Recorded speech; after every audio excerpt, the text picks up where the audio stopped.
As I said, the L'Arche communities and Faith and Light have moved from a Roman Catholic setting to an ecumenical setting, and that has challenges because they won't, as it were, break the canonical rules of the Roman Catholic Church. So even though they are living in communion with one another, they cannot have communion together. So they have developed a liturgy of foot washing, which creates communion between the core members and the assistants. And of course, many of the assistants will have the experience of actually helping core members to take a bath, doing very intimate caring with them.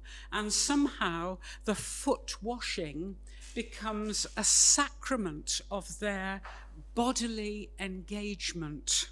So I take you to Lourdes.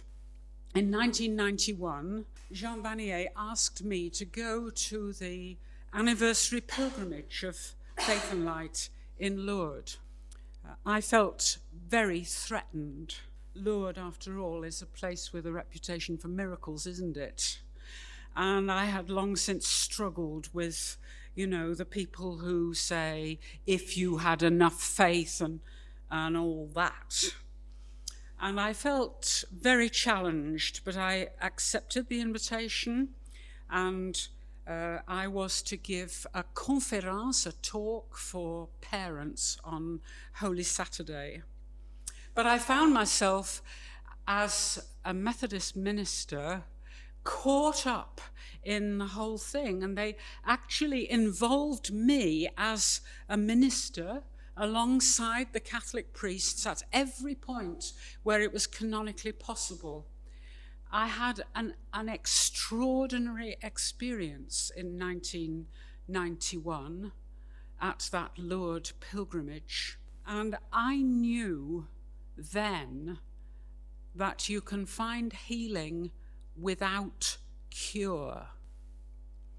And the healing is much more profound than any cure would be.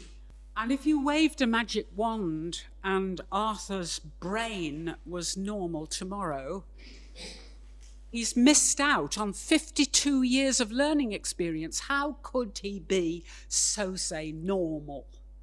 Arthur is Arthur as he is, and loved, as Jean Vanier said, as he is. Well, 10 years later, of course, I was involved with the Faith and Light Ecumenical Commission planning the anniversary pilgrimage in Lourdes. And I thought, I can't go back to that place because I shall constantly be looking for that deep experience to happen all over again. And you can never go back to the same spiritual place, can you? So it has to be different, I thought. So I will take Arthur, and one of the students who had been one of Arthur's carers while I was doing weekend teaching, who was a Catholic and regularly went to Lourdes with the Catholic Handicapped Children's Fellowship, as it was called. He came with me as Arthur's carer. And so this is Arthur in Lourdes wearing the T-shirt of the Lourdes pilgrimage. And it was over Holy Week and Easter.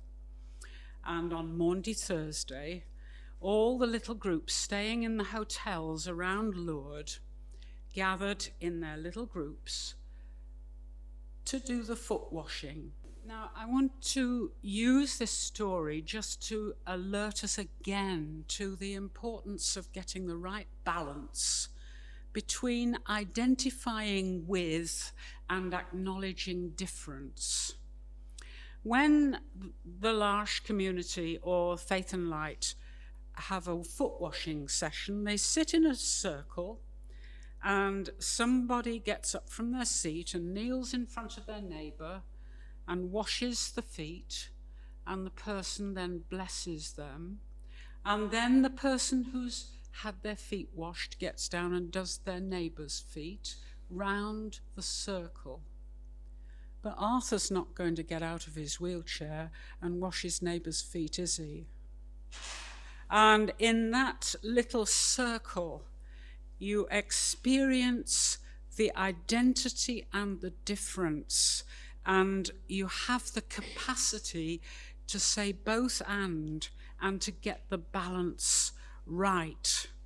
It was an unbelievably electrifying moment when Arthur had his feet washed. When he felt the water on his feet, he said, he just went, "Ooh!" And the whole group sort of collapsed. And then he giggled, this lovely little giggle. And somehow he was the catalyst of relieving all the tension and making the whole thing come together and become a real sharing together in that moment. Communion with one another is profoundly sharing, and it's allowing Jesus to wash your feet. You know, Peter wasn't too happy about it, was he? You have to climb down off your pedestals and let Jesus wash your feet, or put his arm round so that his fingers show on the shoulder. And then you find a profound togetherness.